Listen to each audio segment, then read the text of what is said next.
everybody, this is Nicole. Thank you so much for joining me for Quick Tip Thursday.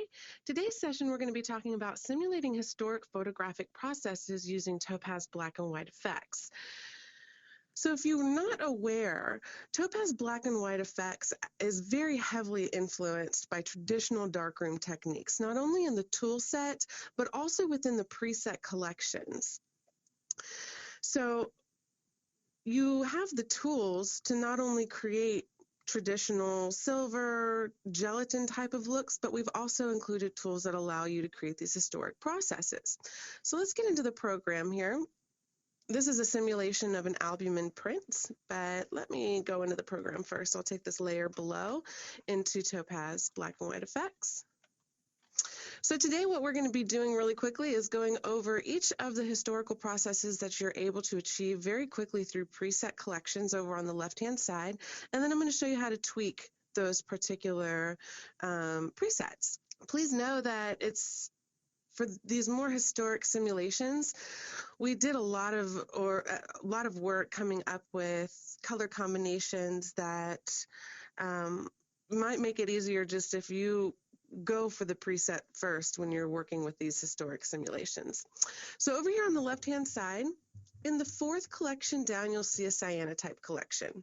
Cyanotypes usually result in a cyan or a blue type of print. Let's go down to the cerulean, and let's check out all of the presets, actually. That might be a better way to do this. This process was popularized in engineering circles to make blueprints, actually, and it's actually a fairly simple process in the wet darkroom. So it's a really fun one to work with, and it's actually fairly common. And you can do other things other than just the cyan and blue colors in the darkroom if you do something like a sepia tone, and that's really what's happening here in the cerulean Cambridge dynamic, or cerulean Cambridge, but we have all different types for you to start with. So I'm going to go ahead and click on one that just strikes me. I like this teal dynamic down here, and then I have that simulation on my image. Please know that the majority of these historical process presets are going to have a quad tone to achieve the color effect. When you have a quad tone instead of a dual tone, which is the silver and paper tone above it, I've actually created these presets based upon the image that I was working with at the time. And I tested it on several different images, of course, to make sure that it gave a fairly good result. But majority of the time when you bring your image into black and white effects and run it through one of these presets that use this quad tone, you'll always want to come into the quad tone to adjust where these tones are placed on the tonal scale in your image. Because when you do that, you'll see that you have a lot more control over these images than you might think at first. So you can come in and add some brighter areas very quickly, some darker areas. So this quad tone is going to be very important to know about within this historical process presets. Let's move on to the albumen collection. The albumen collection is going to simulate albumen prints, and it's one of the most common photographic prints that was used back in the day. Let's see, about the 19th century, I believe. And they vary in color from purple to browns, and they usually have highlights that are more yellowy or gold, and it has some beautiful results. I really am a fan of the albumen collection because I really enjoy warm tones, so I find myself in here quite a bit. So let's go ahead and click on the aubergine dynamic. Within most of the historical process presets, you'll see in the list of presets a preset, and then below it the same preset with the word dynamic. And what that means is that I've added a little bit of extra punch that you wouldn't necessarily see in a more traditional simulation. So here's the aubergine preset by itself, and then aubergine dynamic just gives that little extra something. So if you'd like that and you want to really push that up, that's going to be located in your adaptive exposure. That's the only thing that's causing that little punch.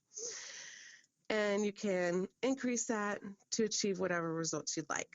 The next collection I want to take a look at is the Van Dyke Brown collection, and this is also going to have a lot of brown tones with kind of sepia tones actually that you'll see, but it's very similar process to a cyanotype printing process within the darkroom. And it's a lot of fun to play with as well. So let me just go ahead and click on one here that strikes out to me or stands out. Oh, I'm a big fan of the redwood fawn. Ooh, but also the raw umber or umber dynamic as well. Let's go to the umber preset.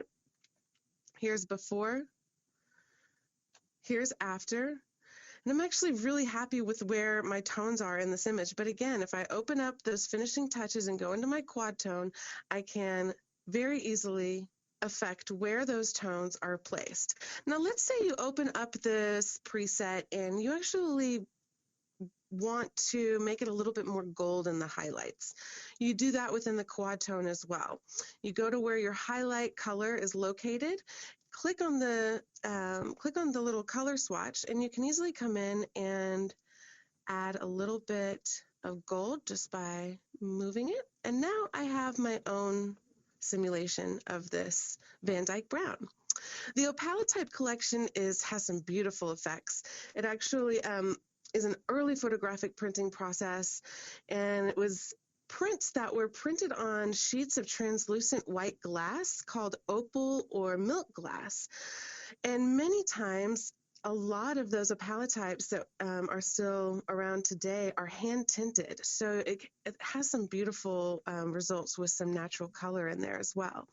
One of my favorites is the tea green fall off. I'm going to click on that.